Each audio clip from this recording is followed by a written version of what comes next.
All right, back again. And took a little bit of break because we're in the Texas hot heat and it was miserable. Need to get cooled down. So this is the clutch pedal. How about this? I replaced the master cylinder in that.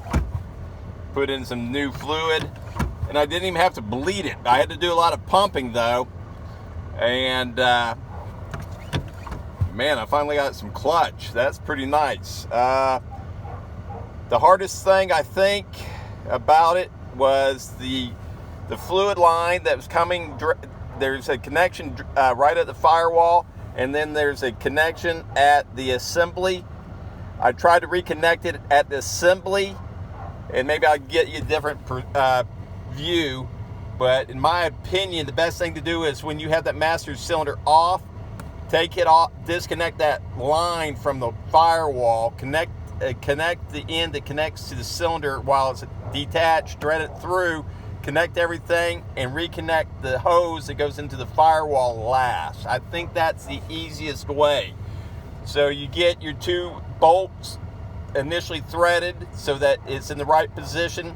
Then you initially thread the metal wire with the flanged connection piece, and then you tighten all those up once everything's aligned. And the last thing you do is and you're not going to be able to see it unless I bring a light in. Right now I've got the engine running and everything, trying to go take it for a test drive.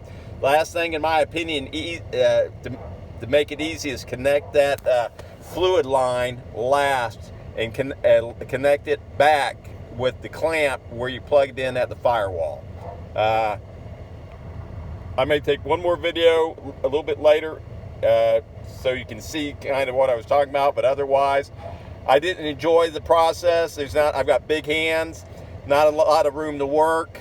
I would say on a scale, I have the right tools. On a scale of 1 to 10, I was a 9. There's a couple other tools I might have made it easier, but it was just working in the heat, miserable. Small spaces, miserable. Torquing your body over the down in the floorboard area, miserable. I mean, maybe if you enjoy doing this type of stuff, you might like it. It's doable though.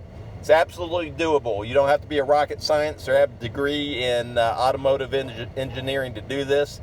But I didn't enjoy myself. But I did get a big smile on my face when all of a sudden my clutch was working, because I probably saved at least $200-300 in labor. So there is that. Have a great day, and please like, subscribe. This is my first automotive video. I may do more. I don't know. We'll see.